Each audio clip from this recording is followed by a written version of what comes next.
Welcome to the Friday Night Campfire Stories. My name is Rob and I will be your host for this evening. If you guys are new here, I'm a short story writer and every single Friday I share a new chapter from one of my short stories with you. However, we try to keep our weeks as creepy as possible. That's why every single Wednesday we dive into the true terrors of the world. You see, my stories, they may be creepy or scary, but they're not real.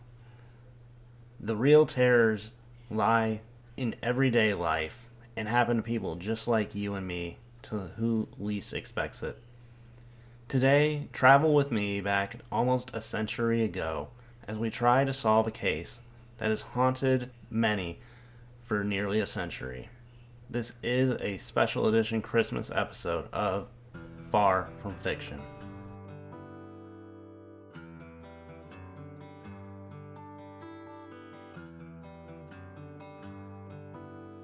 Christmas is often a time of joy, family gatherings, and celebration.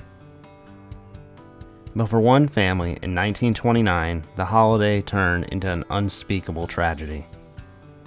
This is the haunting story of the Lawson family murders, a case that continues to baffle and disturb nearly a century later. Charles Davis Lawson, known as Charlie, a 43-year-old tobacco farmer in Germantown, North Carolina.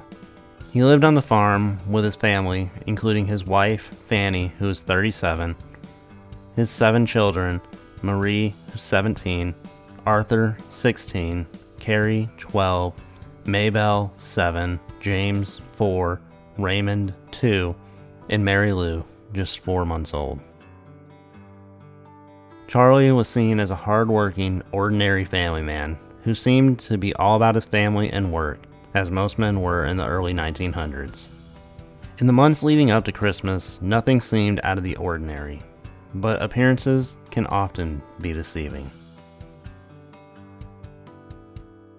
On Christmas Day in 1929, the family awoke to celebrate the day. Charlie had decided to capture the moment in the form of a photograph. He gathered his family around and got them all ready, and on the count of 3, 1, 2, 3. This seemingly ordinary photograph would soon take a sinister legacy, frozen in time as the final images of the family that would not see another Christmas. Why was this picture taken? Was it to preserve their memory before his planned crime? Could it have been an attempt to project normalcy? Charlie killed Carrie and Maybelle first, ambushing them as they returned from a nearby store. He then shot his wife Fanny on the porch. One by one, he methodically murdered his remaining children inside the house, except for Arthur, who seemed to have been sent on an errand. Finally, Charlie walked into the woods and took his own life with a shotgun. The scene that Charlie left behind was one of unimaginable horror. Blood-stained walls, the bodies of his loved ones, all on what should have been the happiest day of the year. His eldest son Arthur returned home to the devastating scene. Neighbors and law enforcement arrived, uncovering the full extent of the massacre. But the most disturbing question remained: why would Charlie do this? One theory is that he suffered from a mental illness. Charles reportedly exhibited strange behaviors leading up to this event. Speculation about a possible head injury or untreated mental illness started with the family of the Lawsons. It is possible it could have been from a concussion or other injury to the head. However, an autopsy performed by Johns Hopkins Hospital showed no abnormalities to his brain. Another theory was that it was financial stress that drove him to madness. The Great Depression had great impact on farmers, including Charlie. Was this why Charles was overwhelmed by financial pressure to drive himself insane and murder his entire family? Then there comes the most likely scenario: an incestuous relationship. Marie Lawson was rumored to be pregnant, The child was reportedly Charlie's.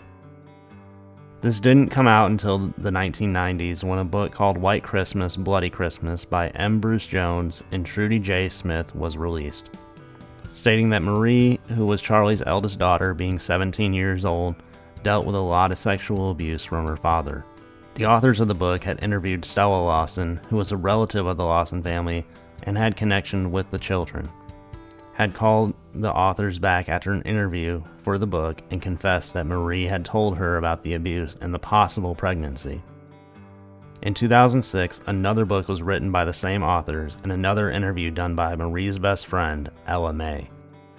She had confirmed that days before the event took place, Marie had confirmed that she was pregnant with her father's child. The things that don't line up for me is, why did he murder the entire family if it was just Marie who was pregnant? I think the most likely scenario was that it was possible that he dealt with the shame or embarrassment, but instead of just taking himself out, he felt he needed to erase everyone who knew about the situation, or at least everybody that he thought knew about the situation.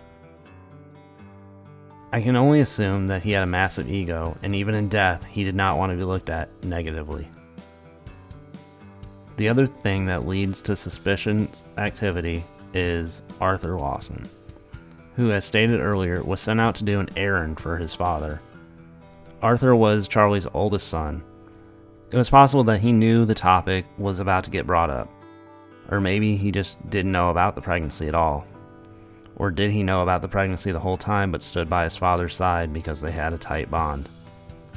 Either way, the fact that Charlie decided to remove Arthur from the picture while he went to go on his killing spree makes me think there may be more to the story than is being told, and unfortunately may never be found out.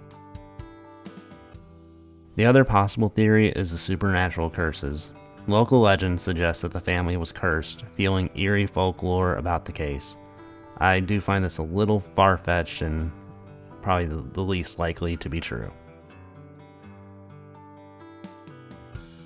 While no single theory can fully explain Charlie's actions, each add another layer to the complexity to this chilling mystery.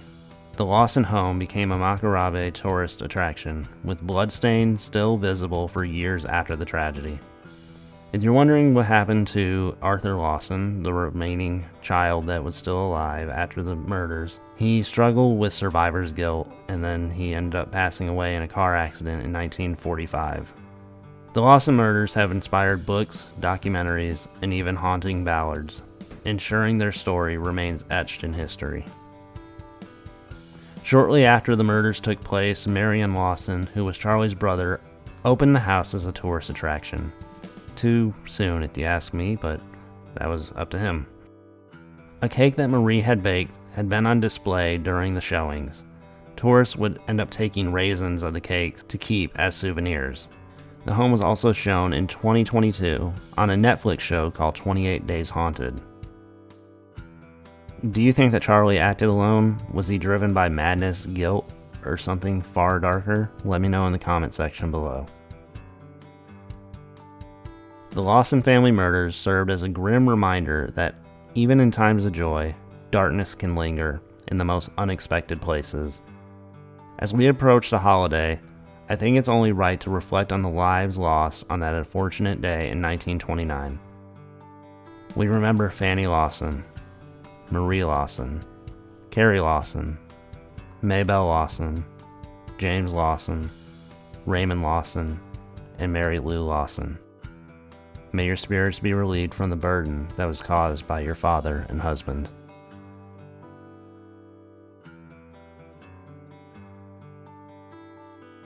Thank you guys for watching. That is going to do it for today. I hope that you guys did enjoy. Let me know about any possible theories or your opinions on the case down below in the comments section. Also, be sure to hit that like button, hit that subscribe button.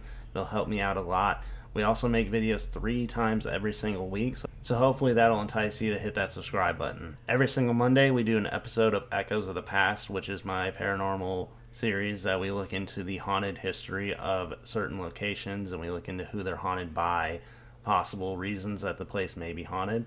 So if that interests you, we do that every single Monday. Every single Thursday, we do a new episode of my true crime series, What We Did Today, Far From Fiction. And then, of course, on Fridays, we do an episode of the Friday Night Campfire Stories, the namesake of the channel. Right now, we are currently right in the middle of my Christmas horror story called Donum. It's been quite a fun journey so far, quite a scary journey so far, if I may add that as well.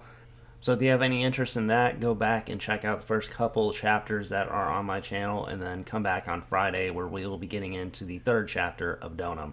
So that is going to do it. Like I said, I hope that you guys did enjoy. Hit that like button, hit that subscribe button, and as always, thank you for spending a little bit of your evening here with me.